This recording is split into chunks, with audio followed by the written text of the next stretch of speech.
সুপ্রিয় দর্শক, আসসালামু আলাইকুম। আজকের পর্বে আমি আপনাদের জন্য অনেক মজার একটি রেসিপি নিয়ে এসেছি। আমার আজকের রেসিপি চিজ বার্স্ট পিৎজা।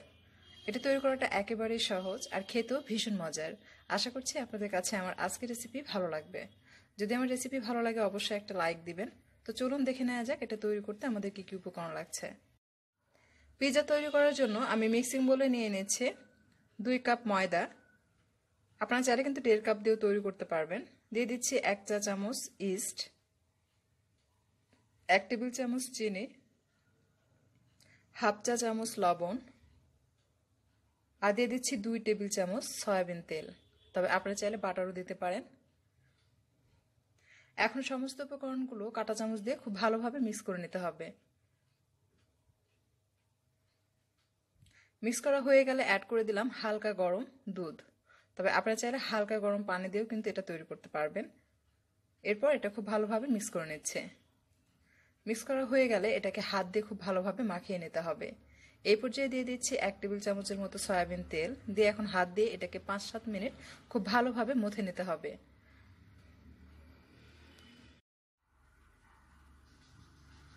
তো আপনারা চেষ্টা করবেন এভাবে হাত দিয়ে টেনে টেনে মথে নিতে। এভাবে মথে নিলে বেশি ভালো হয়।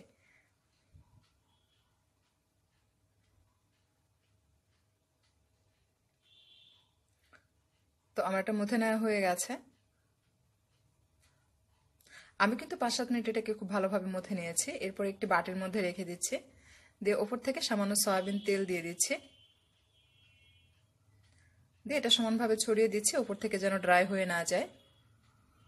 এরপর এটাকে প্লাস্টিক র্যাপার দিয়ে র্যাপ করে 1 থেকে 1.5 ঘন্টার জন্য কোনো গরম জায়গায় রেখে দিতে হবে, অথবা হালকা গরম পানির উপরে বাটিটা সেট করে রেখে দিতে পারেন। তাহলে 1 ঘন্টায় এটা ডাবল হয়ে যাবে। আমি হালকা গরম পানির উপরে এটা রেখে দিব 1 ঘন্টার জন্য। ফিরে আসবে 1 ঘন্টা পর। 1 ঘন্টা পর ডোটা ফুলে একদম 3 গুণ হয়েছে দেখতে পাচ্ছেন। এটা ডাবলের থেকে কিন্তু বেশি হয়ে গেছে। আমি এটা পাশে সরিয়ে রেখে দিচ্ছি। আর এই টিনে আমি পিৎজা বেক করব। এটা হচ্ছে আপনার কেকের টিনের নিচের অংশ। এই মোড়টা খুলে নেওয়া যায়, সেটা নিচের অংশ নিয়েছি যেহেতু আমি চুলায় বেক করব। তো এটাতে আমি বাটার লাগিয়ে নিচ্ছি। রিজনটা হচ্ছে যে পিৎজা বেক করার সময় যেন নিচের অংশে লেগে না যায়। আপনি চাইলে কিন্তু অয়েলও লাগিয়ে নিতে পারেন।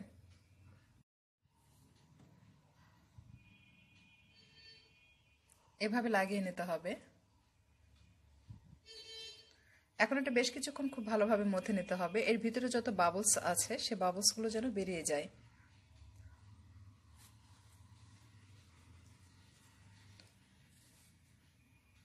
আমি এটা 3 ভাগে ভাগ করে নিচ্ছি যেহেতু আমি ছোট টিন নিয়েছি পিৎজা তৈরি করার জন্য। যদি আপনারা বড় ট্রে নেন পিৎজা তৈরির জন্য সেক্ষেত্রে দুটো করবেন, একটা ছোট সাইজের হবে আর একটা বড় হবে। দুটো রুটি বেলে নিতে হবে। তো আমি 3 ভাগে ভাগ করেছি দেখতে পাচ্ছেন। এটা ছোট। তো ছোটটা প্রথমে আমি রুটি বেলে নিচ্ছি।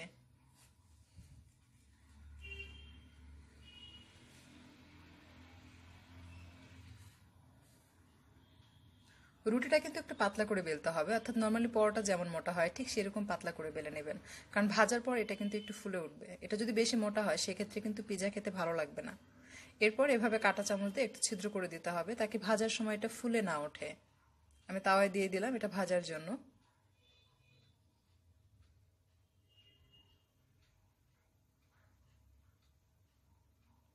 উল্টিয়ে পাল্টে এটা ভেজে নিতে হবে।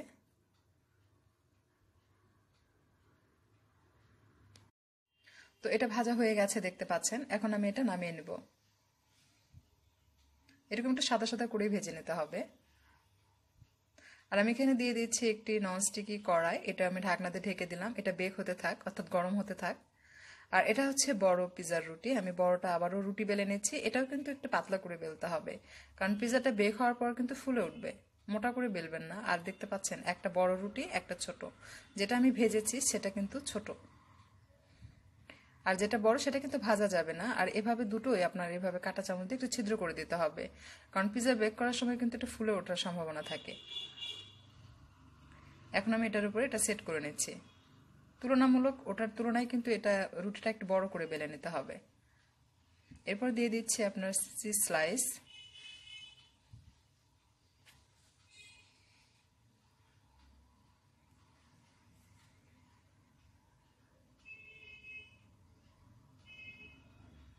আমি 5টা চিজ স্লাইস দিয়ে দিলাম। এর উপরে সেই ভাজা রুটিটা বসিয়ে দিতে হবে।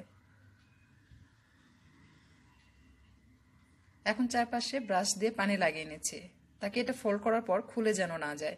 অনেক সময় খুলে যাওয়ার সম্ভাবনা থাকে, তাই পানি ব্রাশ করে নিলাম। এখন এটা এভাবে মুড়িয়ে দিতে হবে।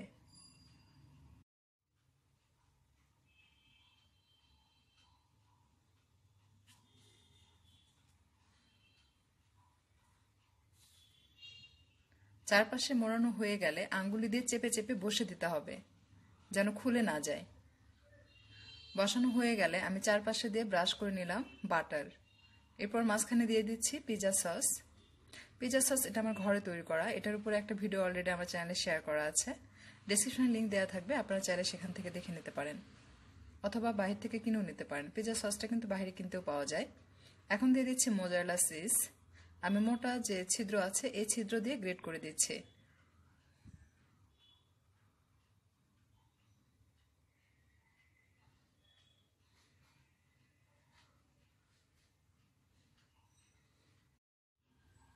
এখন কাঁটা চামচের সাহায্যে আমি সমানভাবে চিজগুলো ছড়িয়ে দিচ্ছি। আপনারা যদি বেশি চিজ খেতে পছন্দ করেন তাহলে বেশি করে চিজ অ্যাড করতে পারেন।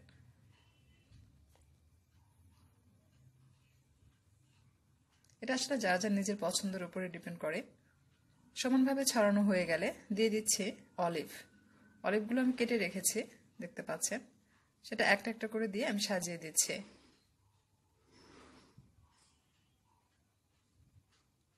এখন দিয়ে দিচ্ছি সবুজ ক্যাপসিকাম, লাল ক্যাপসিকাম,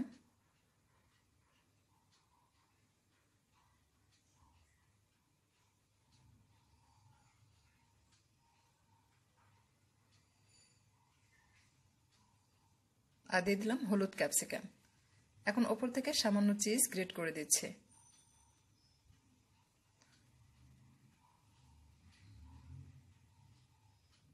গ্রেট করা হয়ে গেলে সব শেষে দিয়ে দিতে হবে হার্বস।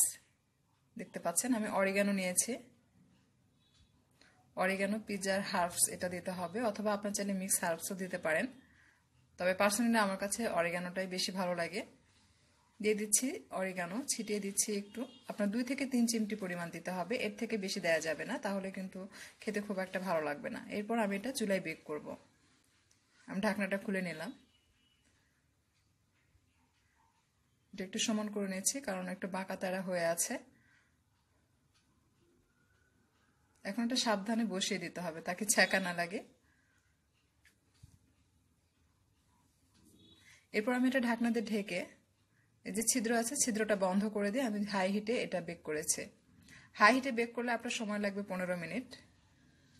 অর্থাৎ চুলার তাপ যদি বেশি হয় সেক্ষেত্রে পুরো হাই হিটে করবেন না, একটু চুলার আঁচটা কমিয়ে দিবেন। যেহেতু এটা কারেন্টের চুলা, এটা অনেক বেশি হাই না। গ্যাসের চুলার অনেক সময় আঁচ বেশি থাকে, সেক্ষেত্রে আপনারা মিডিয়াম থেকে একটু বাড়িয়ে করে নিতে পারেন। আর যদি কারেন্টের চুলায় করেন তাহলে আপনারা হাই হিটে এটা 15 মিনিটের মধ্যে তৈরি করতে পারবেন।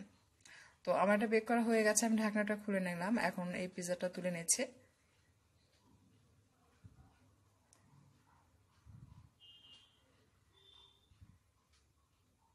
তো দেখুন পিৎজাটা কিন্তু খুবই সুন্দর হয়েছে, চিজগুলো গলেছে আর খুব সুন্দরভাবে কুক হয়েছে।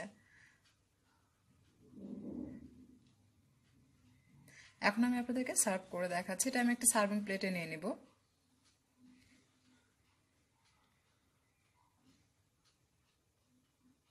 দেখুন নিচের অংশ কেমন হয়েছে, ব্রাউনি, মানে ব্রাউনিশ হয়েছে আর কি, একদম কিন্তু পুড়ে যায়নি। এটা আসলে চুলার তাপের উপর নির্ভর করছে যে আপনার পুড়ে যাবে বা হালকা ব্রাউন কালার হবে কিনা, সেটা আপনার নিজের উপর ডিপেন্ড করছে যে আপনি কেমন তাপে এটা রান্না করছেন। এরপর পিৎজাটা আমি কেটে নিচ্ছি। আমি আপনাদেরকে তুলে দেখাচ্ছি, দেখুন কতটা ইয়াম্মি হয়েছে।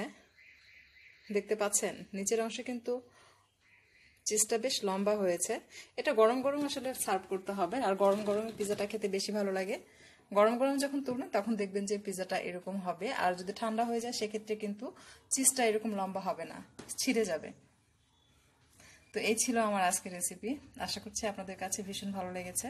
আমার রেসিপি ভালো লাগলে অবশ্যই একটা লাইক দিবেন। আর এখনও যারা আমার চ্যানেলটি সাবস্ক্রাইব করেননি, আপনাদের কাছে রিকোয়েস্ট থাকলো আমার চ্যানেলটি সাবস্ক্রাইব করার জন্য। এতক্ষণ আমার সাথে থাকার জন্য আপনাদের সকলকে অসংখ্য ধন্যবাদ জানিয়ে আজকে বিদায় নিচ্ছি। আপনারা অনেক অনেক ভালো থাকবেন, সুস্থ থাকবেন। আবারও হাজির হব আপনাদের জন্য পরবর্তীতে নতুন কোনো রেসিপি নিয়ে। আর বাসায় ট্রাই করলে জানাবেন আপনাদের কাছে কেমন লেগেছে।